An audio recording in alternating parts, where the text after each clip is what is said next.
This is my Z1 Extreme ROG Ally that I've had since day one. And this is my Z1 ROG Ally that I bought open box for $340 at Best Buy.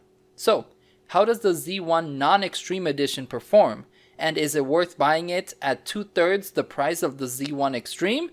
Well, let's talk about it. The Z1 ROG Ally is currently selling for $399, but it could go back up to $499 or even $599 after the sale. So, what are the specs of the Z1? Well, it has 16 gigs of RAM, 512 gigs of storage, a 40 watt hour battery, and a 65 watt fast charger. It has Wi-Fi 6E, Bluetooth 5.2, dual speakers with Dolby Atmos, and a 7-inch 1080p 120Hz display with variable refresh rate, identical to the Z1 Extreme, except it has 6 cores instead of 8 for the CPU, and 4 compute units instead of 12 for the GPU. Now let's discuss the controls. I like the A, B, X, Y buttons, and for me they haven't gotten stuck at all. The D-pad is also good. It could be better, but I have no issues with it at all. The triggers are also good. They are Hall sensor triggers, so they should be good, and they should be a little more precise. However, the buttons right above the triggers are less perfect. They are good, but sometimes don't activate depending on where you click them. Finally, the joysticks. These have 2 issues. First, they are loose, which I didn't think was a problem until I realized the joysticks on my PS4 controller are much stiffer, and that stiffness gives me more control and precision. And second, they aren't Hall sensor joysticks, so a bit of dead zones here and there that Asus has tried to fix with softwares, but overall, they're good enough. But what about ergonomics and portability? Well, pocketability is out of the question. It's bigger and thicker than a regular Nintendo Switch and weighs around 600 grams, which is 50% more. So this is more of an at-home console, or maybe with your friends at their house, or maybe at a hotel room. If you want pocketability, I think it has to be Switch Lite or smaller. However, if you want ergonomics, this is pretty good. The size makes the weight more manageable, and it has decent thick grips to grab onto, and it feels good in the hand. But I still think the PS4 controller does feel a little better. Next, let's talk about the speakers and the display. And I'm not a speaker guy myself, but these get very loud and sound very good. Plus, they get even better with Dolby Atmos, which is a feature that you can turn off if you wish.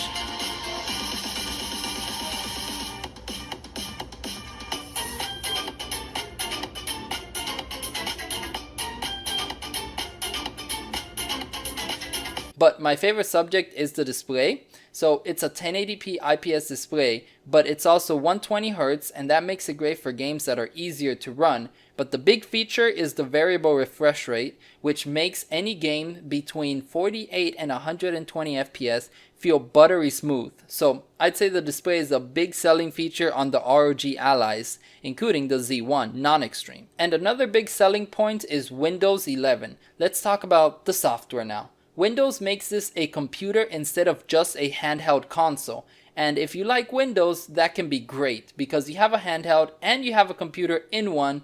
The only downside is that there's no easy sleep function when you're playing games, because while Windows has Windows Sleep, it's not great, and they have Windows Hibernate, which is better, but it's still not perfect and it takes longer than just sleep.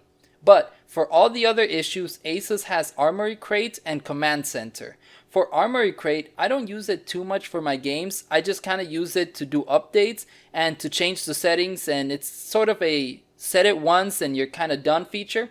But I do use Command Center a ton because all my useful buttons are right there for me. Overall, I would say Asus has done a great job with software.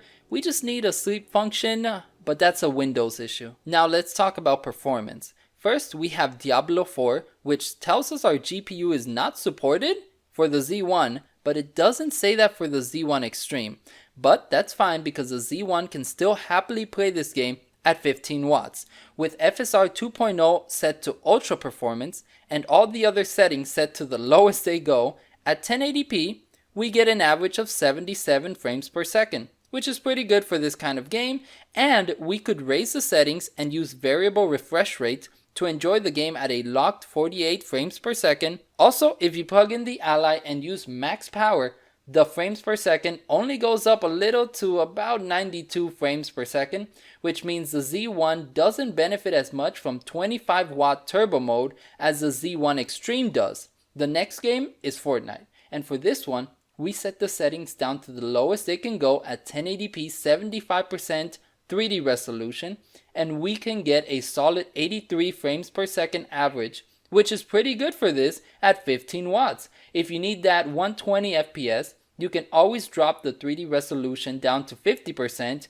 and you can raise it to 100% if you don't mind using variable refresh rate to play your game at around 48 FPS. So for emulation, this can easily handle any of the older consoles. So let's start with Cemu.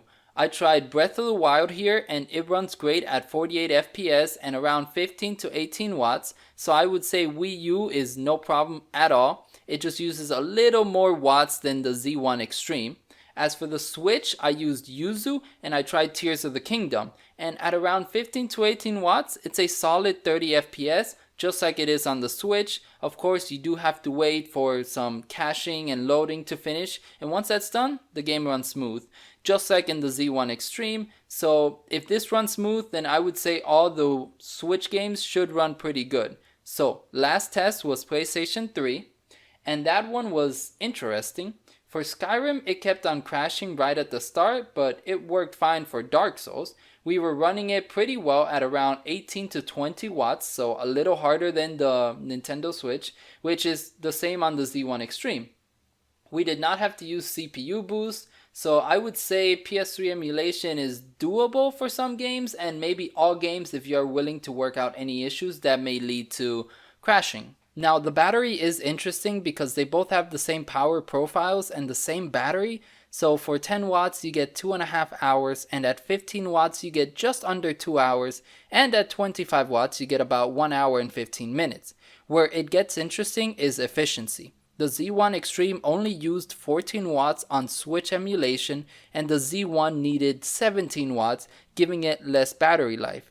And for PC gaming, the Z1 Extreme got more frames per watt by a huge margin at 25 watts, and a still decent margin at 15 watts. However, at 10 watts and below, the Z1 did manage to catch up to the Z1 Extreme. So bringing it all together, what do I like and dislike about the Z1 ROG Ally?